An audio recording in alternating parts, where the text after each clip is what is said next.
Tremendo, tremendo. ¿Cómo es emular a un impresionante artista del tango, pero en el stick, que es una cosa solamente suya, así es? Lo que pasa es que el stick, digamos, es un comodín en el mundo de los instrumentos. Es un instrumento que te permite jugar con bajos, guitarras y tocado como piano, con percusión. Entonces, en el caso de Piazzolla, el golpe del bandoneón, ¿sí?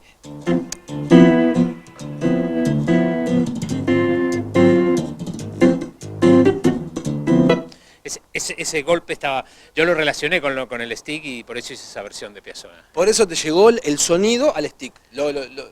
Vino a tu mente en tu instrumento. Sí, en ese caso sí, aunque yo no es que sea un músico de tango, pero incorporo parte de ese repertorio en los conciertos. Después también hago algo de Bach y locuras de rock progresivo, pero la idea, por lo menos en los conciertos, es mezclar toda esa energía. ¿Sabes qué pasó? Que de pronto descubrí que con el stick venía un público totalmente diverso, o sea, y va a pasar en el concierto. Hay chicos de rock, hay gente que escucha tango, hay una mezcla de público y es una perfecta excusa el stick porque la gente viene sin prejuicios. Yo digo, voy a dar un concierto de tango, tenés como un público específico, ¿no? Pero yo digo, doy un concierto de stick y es una perfecta excusa para que todos vengan a ver qué músicas posibles hay. Porque sos Guillermo Sies y sos el stickista número 1 de la Argentina, uno del número 1 del mundo.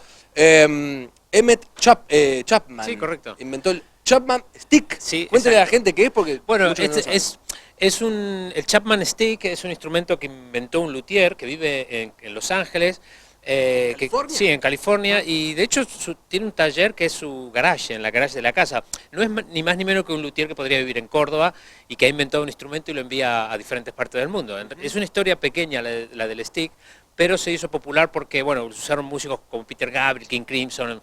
Fue un instrumento que de alguna forma despegó del mundo pequeño, ¿no?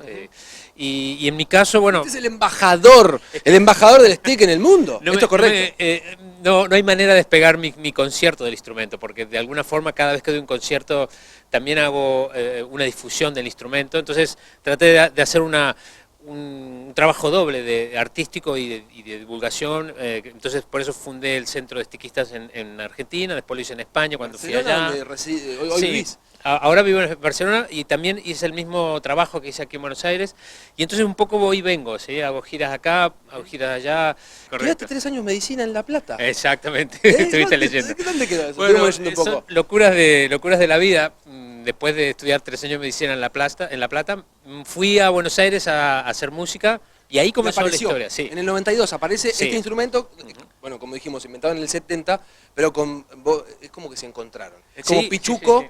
¿no? Fue una historia muy curiosa porque yo conseguí este instrumento de un coleccionista y lo llevé a casa sin saber nada, no había internet, no había nada. Un juguete. Sí, yo dije, ¿cómo se toca esto? Okay. Y empecé a ser autodidacta porque no había profesores, no había nada, en ese momento no había internet, ¿entendemos? No había información. Sí. Años después ya me contacté con el luthier, con el inventor, y ya empezó toda una historia maravillosa que hasta el día de hoy sigue. Con el famoso Emmett Chapman que sigue fabricando el stick en California, Los Ángeles. Sí. En aquella época yo tenía mi primer disco y se lo envié a Emmett y a él le gustó y lo incluía en los instrumentos. Cada vez que enviaba un instrumento a alguna parte del mundo, incluía el disco El Mundo Interior de los Planetas como una demostración de lo que se podía hacer con el instrumento.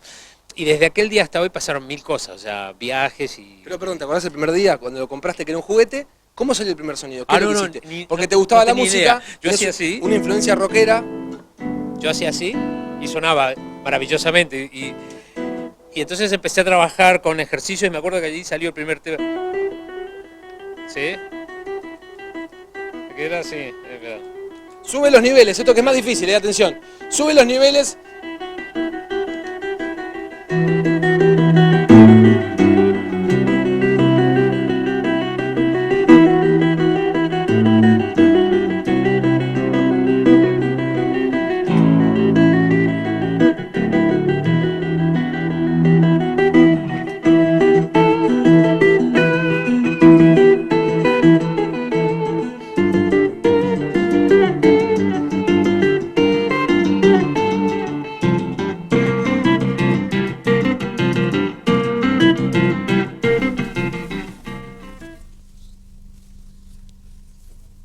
Este 2016 Vuelve Mauro Agüero con todos los estrenos de cine próximamente.